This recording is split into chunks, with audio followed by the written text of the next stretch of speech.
Welcome to Real Estate U with Lettiann. Good afternoon, everyone, and welcome back to Real Estate U with Lettiann. And today we have a guest, Trella Banks. Trella is a seasonal color advisor for Audrey Sealy and Company. I don't think advisor is the right term. Seasonal color specialist. And actually, I do a lot of design work. Right, lots of design as well. So people be like, seasonal color, what does that look like? But, you know, of course we changed, and I'm just speeding through because this 20 minutes is going to go really fast. But seasonal color, you're swapping out your mums for, well, let's go back. You're swapping out your summer annuals for pansies, and then maybe your pansies for mums, and then your mums to wait till spring, and then here come the pansies again. Tulips. Don't forget tulips. They have to be planted in the fall right now. Oh, that's right. So Trella is a master gardener. And she's also, and that's been like decades, so 40 or more years. And then you've come up with a new name for which I think is super cool. Tell us the new name. Yes, a girlfriend and I do a lot of gardening together and are just very passionate about it. And we decided instead of gardeners, we would be yardners because we were worried about the whole yard, not just the little gardens. That's a good point. I wonder if you could trademark that and do something with it. Yardners. Probably somebody already has. Makes sense. I don't know. So Audrey Sealy and Company is again another local Kansas City metro business doing residential and commercial landscaping and design work for, I'm going to say, decades. Yes. I remember when Pulte was here, and they were getting some subdivisions started, and I think that was like 20 years ago. And Audrey did a lot of their work, as well as a lot of the established developments at that time. So we're going to move on today and looking for your direction with regard to the importance of curb appeal when someone is preparing to sell their home. And I'll interject some seasonal things in there. Because people tend to want to wait till spring. Everyone, wait till spring. It's look at today. It's cloudy. Nothing's growing. All my perennials are dead. So, but in your opinion, how important is curb appeal when someone is selling their home? Well, when somebody's coming by and you're talking about street appeal, what they see first impressions do really last, and you're going to get some kind of an emotional response from them on your home, whether they think it's attractive or charming. And so that first impression is really very important. When they see the yard or the driveway or the front door or the porch, they're already getting a feeling for how well you are taking care of your home. And so if everything is clean and very sharp and well taken care of, they're going to think, probably the inside is going to be the same. So that makes a lot of difference. You can take care of a lot of different things this time of year. Even though it isn't a prime gardening time, it is a prime time to do some pruning and cutting back and getting things back under control that maybe have outgrown themselves over the summer. It's a great time to clean up the siding. And if you don't want to do that yourself, you can sometimes have a window cleaning company will also do like power washing or things like that. There are a lot of products on the market that you can buy to do your siding and then hit it with a good force hose, and that works well. The driveways. Can I interrupt for a second? Mm-hmm. So even what about adding a little bleach to a power washer if one wanted to do it themselves? But then you have your plants below, and so is that a bad thing?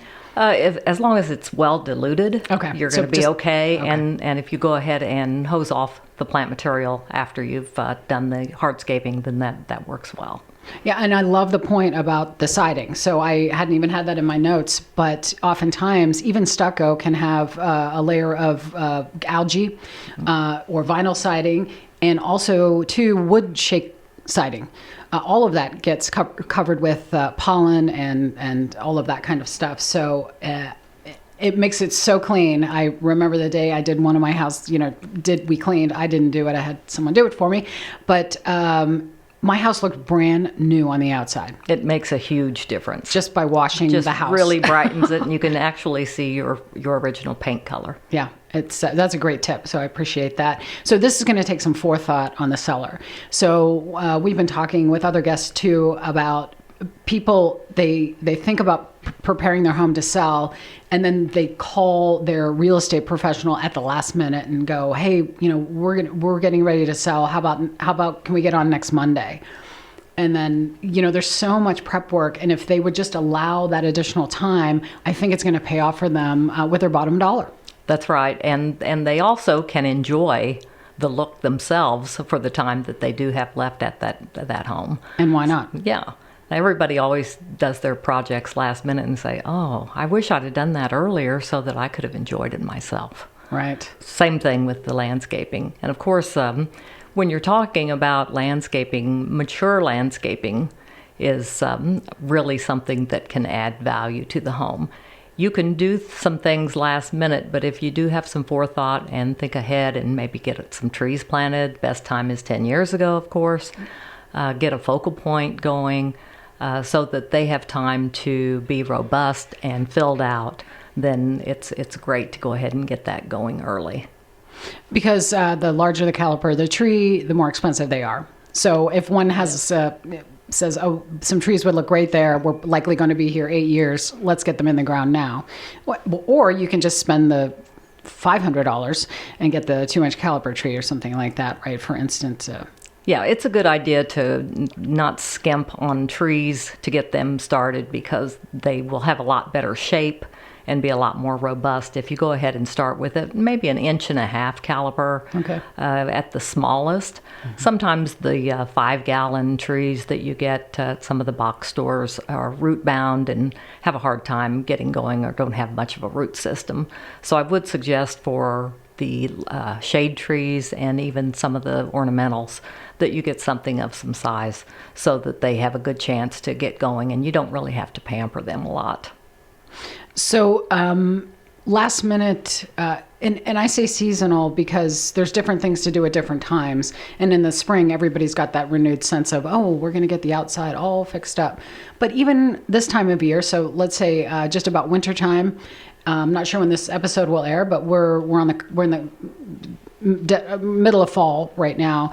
What can someone do on these gray days?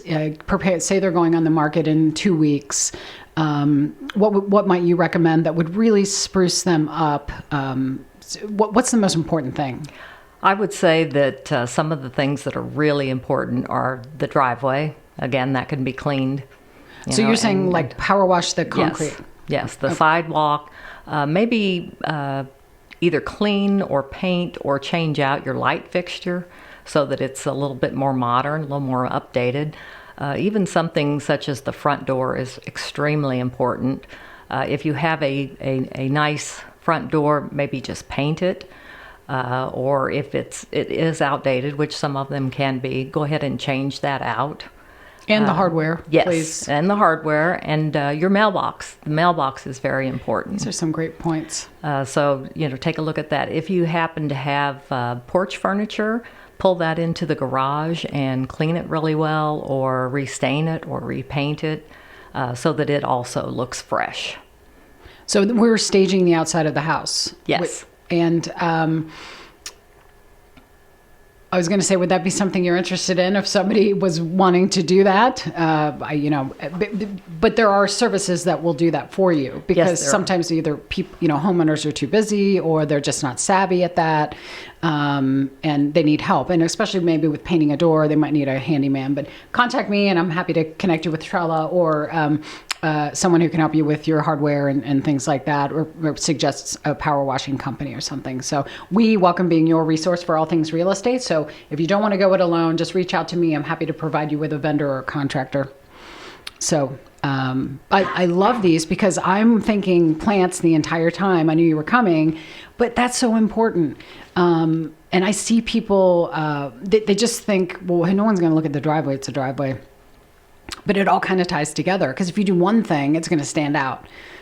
That's right. And also with the summer that we've had with all the rain and such and the insects, there's a lot of insect, we have like wasp nests that have, built in different places. And so bird clean nests. that all. Yes, bird nests, yes. And some of them like to perch on your furniture. So get everything cleaned up and swept down and hosed off, and then it'll probably stay nice for quite some time.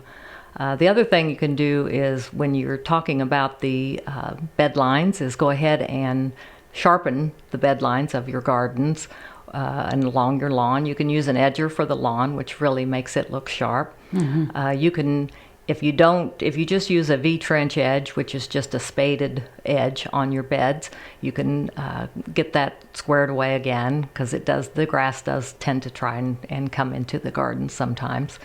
If you want to do something a little more permanent, you can add steel edging or a good quality poly edging. You can get cut stone edging that looks really nice if it's put in nice and level.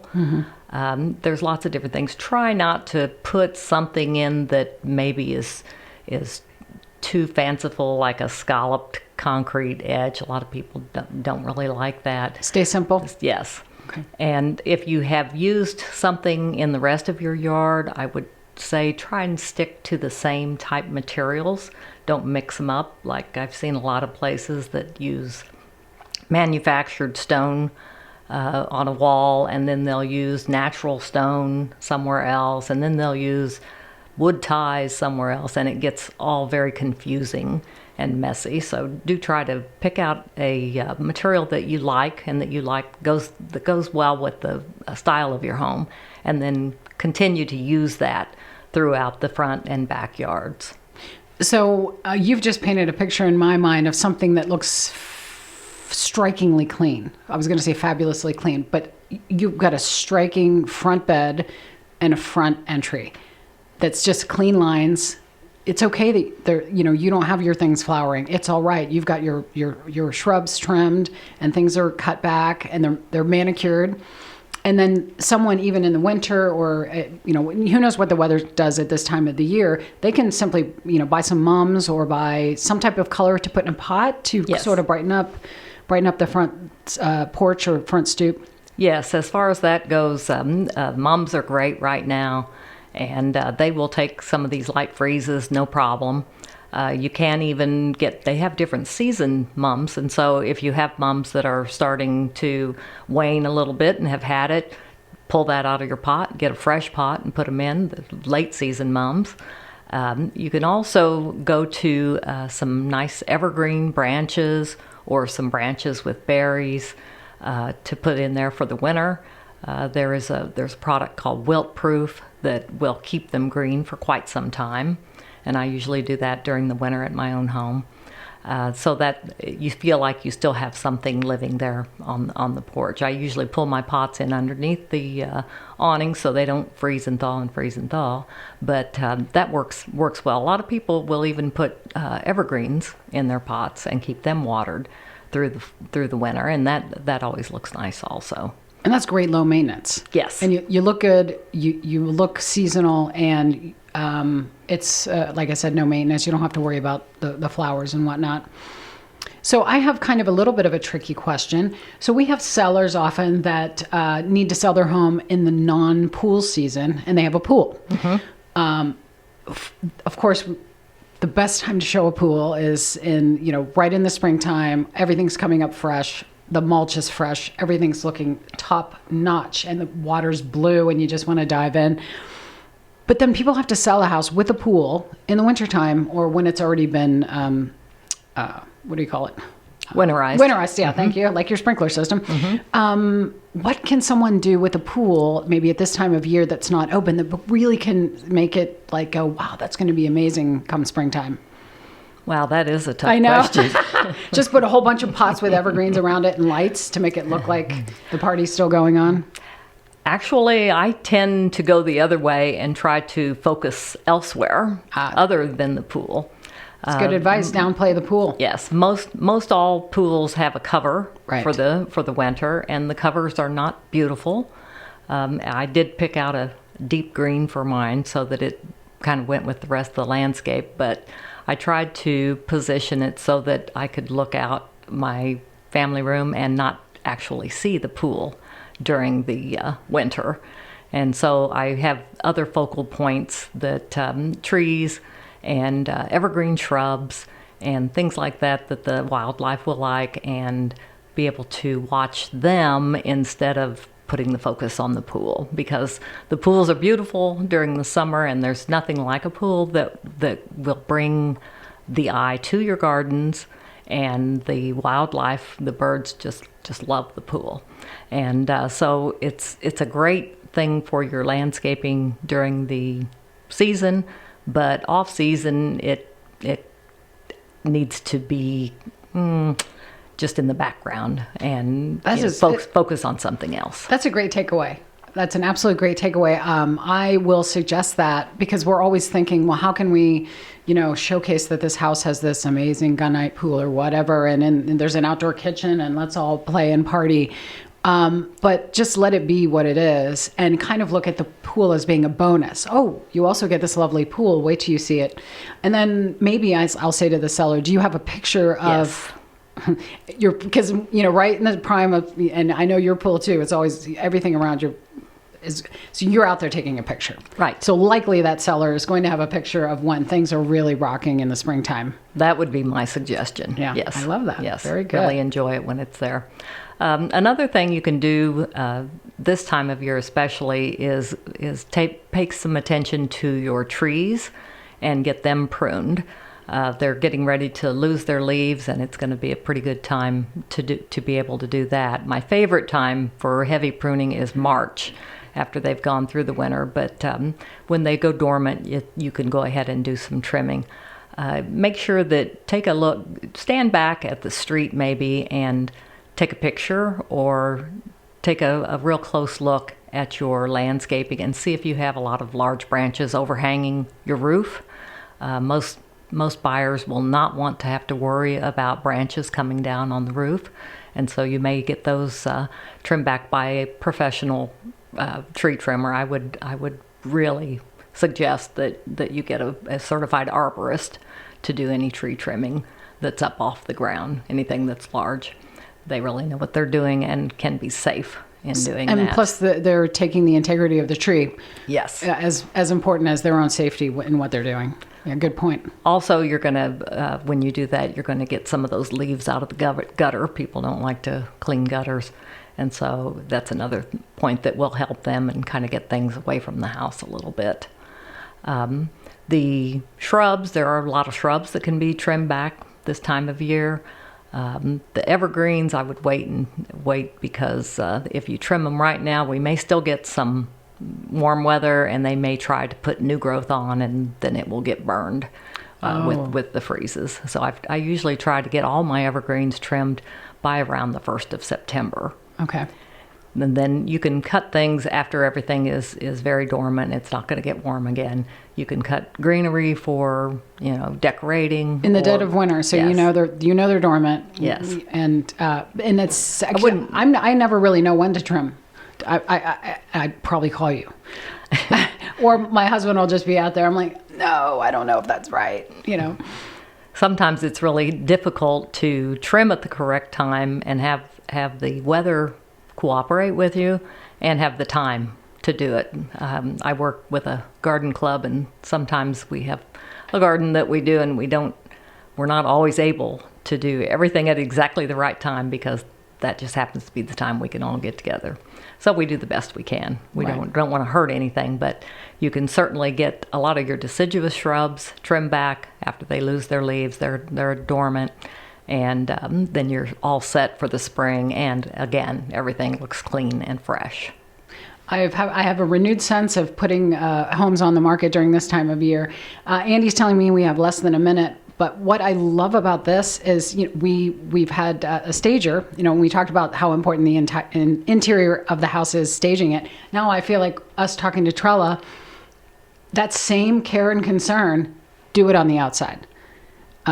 It's just as important, and if not more important, because that's your first impression. They're likely going to drive by that house and go, "Wow, look how meticulous that yard, that landscaping, that driveway is." I bet it's the same on the inside. So right, and don't forget the backyard. Yes, have your back patio or deck cleaned up and fresh and decorated just like you do the front. I would say if you have any, and one other thing I'd like to say is if you are an avid gardener and have a large garden area or maybe a large vegetable garden, you might think about taking that out and sodding it over, because you don't want anybody to come look at the house and think, oh, this is going to be way too high maintenance. That's a good point. So, because they might not have such a green thumb or a tiller or all of that. That's a really great point. Sometimes it can be too much. Yeah. I'm going to rewind this episode and make notes for timing and trimming. And I think we have some great advice for sellers and even people that aren't considering selling, but we need to get rid of those cobwebs and spider webs and things that are growing out on my front porch. So Trella Banks, thank you so much for being here today. And again, Trella is with Audrey Seeley and Company. They are a residential and commercial local landscaping and design contractor. They've been in business for years, and I know Audrey as well. She's a wonderful person. So say hello to Audrey for me. And thank you for tuning in today. Trella, thanks for being here. Thank you so much. Hope to see you back. See you again.